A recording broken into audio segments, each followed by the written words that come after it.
Good evening. A police arrest has turned into a dramatic hours-long siege this afternoon. Officers arrived to detain a man wanted over the discovery of a body at a nearby property a week ago. But it triggered a tense standoff. Heavily armed police surrounding the home with fears the suspect had a gun. Completely surrounded, the streets around this Middle property shut down tight. Investigators came here to the Wild Street property with mounting evidence against French over last week's murder at Glenorrey. He's tonight in custody, and they haven't ruled out making any further arrests.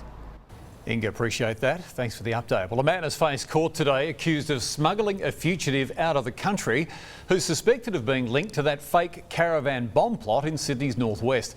He's accused of chartering a boat which took the alleged Dural mastermind to Thailand. In Bargara near Bundaberg, Sean, Aim and Ryan escorted away for allegedly helping a wanted man get away. An eye-opening probe into our grocery giants has found that Coles and Woolworths are two of the world's biggest money-making supermarkets. Their stranglehold on the market and our wallets has been laid bare. But worryingly, there's little the regulator can do to curb their power. There are more than 26 million of us, but just 2 supermarkets control how much we spend. Isabel Mullen, 7 News. Another mosque has now been hit with menacing online threats. It's just a day after one in Western Sydney was targeted.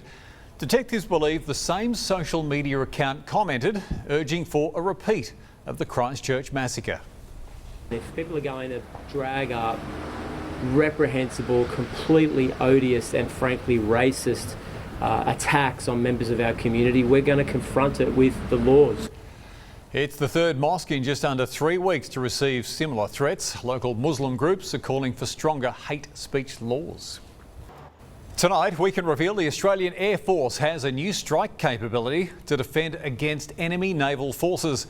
7 News given an exclusive look at the first test firing of new long-range missiles capable of sinking warships.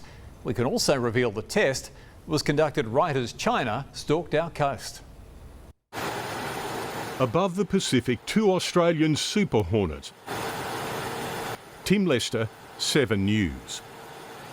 Hugh Whitfeld joins us now. Hugh, the timing of this trial is being described as a coincidence. Well, Daniel, it was a long-planned exercise with the US, but expect Beijing to take note of our report tonight.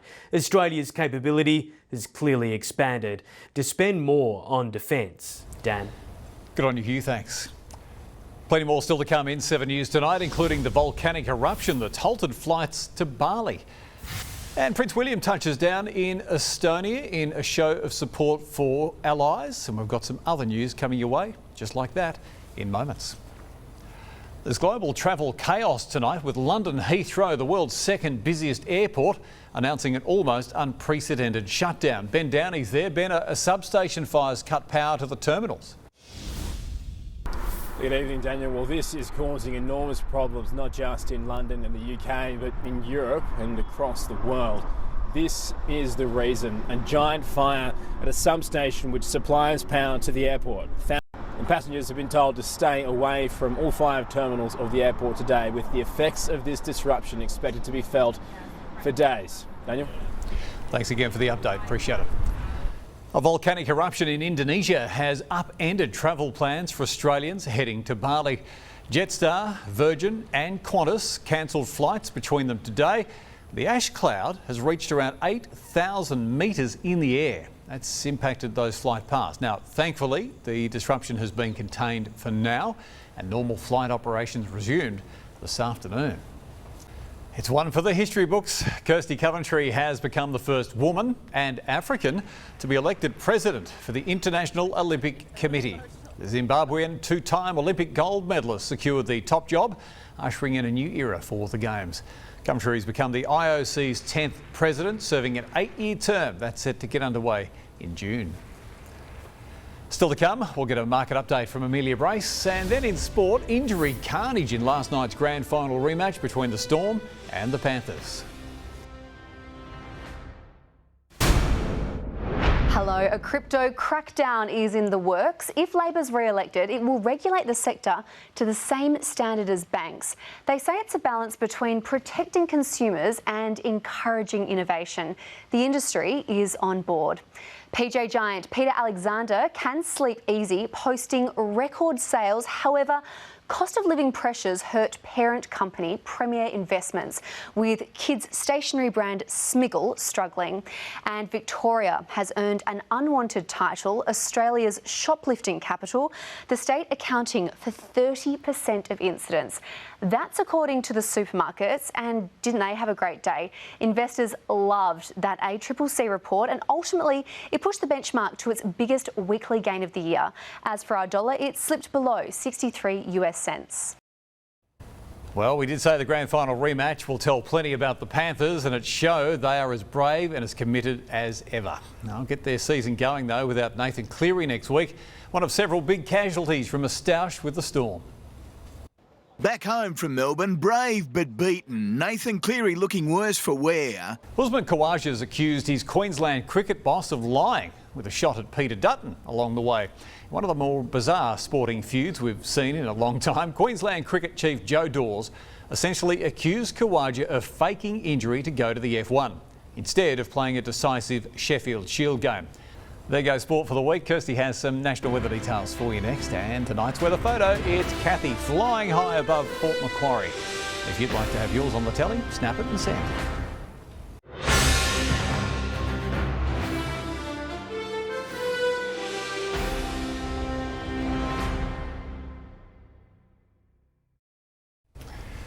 Time for a look at your national weather details. Amazing what you find out during the ad break. Here's Kirstie. What's in store? Some wet weather for some, Dan, but clearing for many. Hello, everybody. Following some wet weather that we've had today from that trough that delivered showers and storms for parts of the state, it has started to move northeast, and it will leave southern and central regions with clearer and more settled weather as we head into tomorrow. A ridge of high pressure moving into most of New South Wales, bringing us partly cloudy to mostly sunny conditions. Light winds, though still a chance of some scattered drizzle here and there. To our rainfall map, along the coast is where we're expecting some of the most rainfall over the coming week or so. In fact, some regions could see up to 50 millimetres. Heading further inland, showers easing and barely a drop of wet weather in the west. Tonight, though, a severe storm warning for heavy rain does remain in place for parts of the mid-north coast, including Bellingen, Nimboida and Fedorigo.